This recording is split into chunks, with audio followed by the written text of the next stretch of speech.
Hey, this is Team Nightmares Jordz here with a deck profile on my Gravekeeper deck. I haven't been using it that long, but it's won most of the matches it's been in, which is really good. It's probably the best deck I've built, the cheapest deck. Just so much good stuff about it, and I'll show you now. With the monsters, 3 Gravekeeper spies. With 2000 defense, not much on the first turn gets past them. I normally get this on my first turn, so it's quite a good defensive wall. And when it's flipped up, I can special summon a Gravekeeper monster from my deck. Often a Gravekeeper's Descendant, although sometimes I like to mix it up. But a really good card. As I was saying, Gravekeeper's Descendant, 3 of them. Really good. I can tribute a Gravekeeper's monster. They destroy 1 card my opponent controls. It's quite powerful, quite underrated, as are all Gravekeepers in my opinion. 3 Gravekeepers Assailants. Not most people use 2 in a Gravekeeper deck, but I say 3 because that's the way I roll.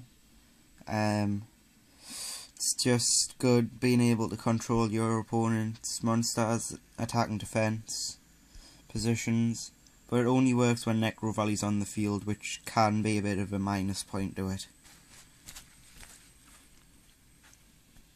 3 Gravekeeper's Chief.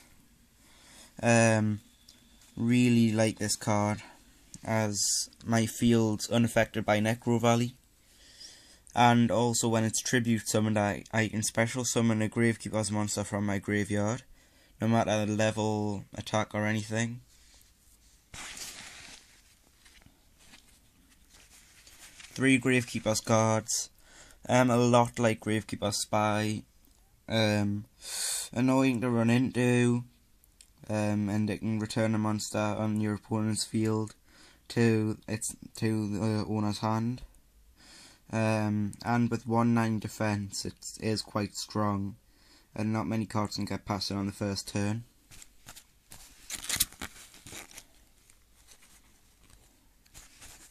Two Gravekeepers Commandants or Commandants, however you want to say it. These can be discarded from my hand to search Necro Valley from the deck.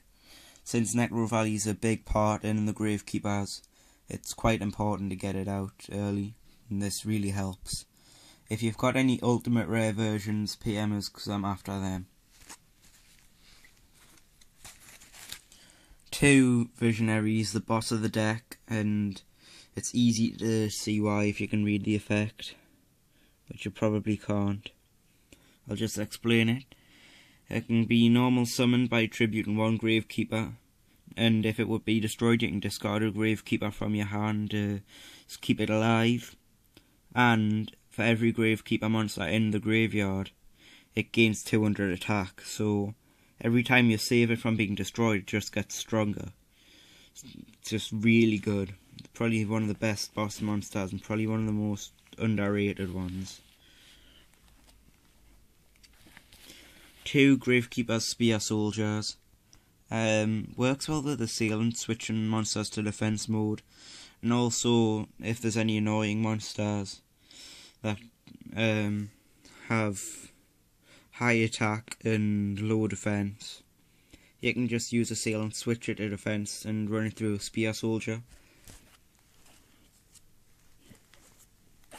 1 Gravekeeper's Priestess. I think 1's enough of these. I don't really need it that much. It's just good to have, as it acts as a Necro Valley, and it makes all my Gravekeepers gain 200 attack and defense. 1 Morphing Jar. Helps keep the hand fresh if I get a bad hand, or if I need cards for, say, Visionary in the graveyard or in the hand. It's really helpful. 1 Mystic Tomato. Really good searcher. Since all the monsters except Morphing Jar in my deck are dark, as far as I know, except Gravekeeper's Commandant, it really helps search. Now on to the spells. No surprise here. 3 Necro Valleys. Staple in the Gravekeepers deck. Sorry for the glare, I'll just move that a bit. You can... where to start? Negates the effect, any effect that targets a graveyard. That's a really good plus to have. And all Gravekeeper monsters gain 500 attack and defense. So it's probably the best card in the deck, except from Visionary. 3 Gravekeeper Stells. Just move that away because of the glare. It's still there a bit, but... I can revive 2 Gravekeepers from the graveyard back to the hand, and it's not negated by Necro Valley. So it's really handy with more discard for that for Visionary. 1 Allure of Darkness lets us draw 2 and remove from play 1 dark monster. Normally a Gravekeeper's Priestess or something I don't really use, a spare chief. And it's just really handy. 1 Burden of the Mighty. Really good card, really annoying to run into.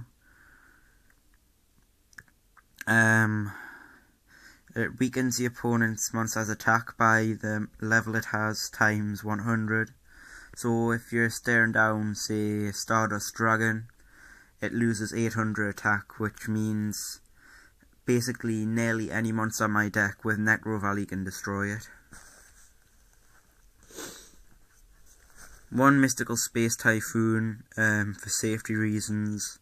Obviously, if I run into a spell or trap that I don't like the look of, I can just destroy it. 1 Book of Moon, unexpected to run into by some opponents, but it's actually really good. More people should use it. Traps now with 2 Dark Bribes, pretty much a staple in the deck. Every deck should have at least 1 of them. Just really good with a low cost.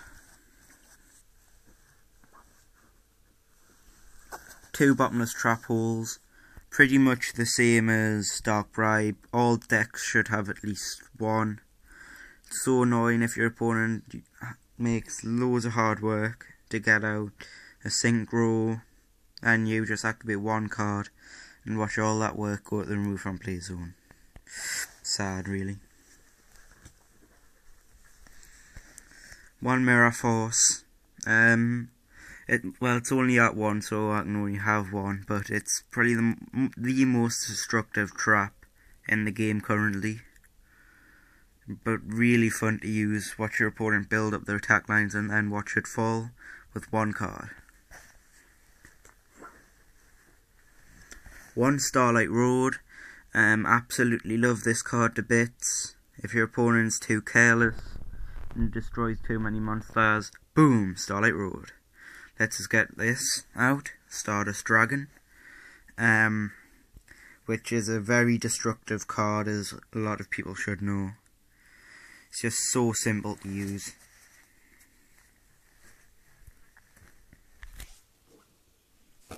Magic Cylinder. Really funny to use if your opponent has, say, Montage Dragon, discards dragons from the hand, gets it to a high attack, and you use Magic Cylinder. You could possibly OTK someone like that. Never seen it done, but it would be quite fun. But this card is really good. Saved me a lot of times. Torrential Tribute for use with Starlight Road mostly, as I have no tuners, but it's also good if your opponent builds up their attack lines too much, or get a strong monster, say Dark Arm Dragon. Rite of Spirit lets us revive a Gravekeeper and it can't be negated by Necro Valley. Really good to use. I wish I had more. If you've got any, tell us. 1 Solemn Judgment pretty much stops everything you can think of. Half-life points is a bit hefty, but it's a really good card. Now my 1 Synchro, Stardust Dragon. I've basically told you about that, and I expect you know about it. And that's the video. Like, comment, subscribe, and I'm out.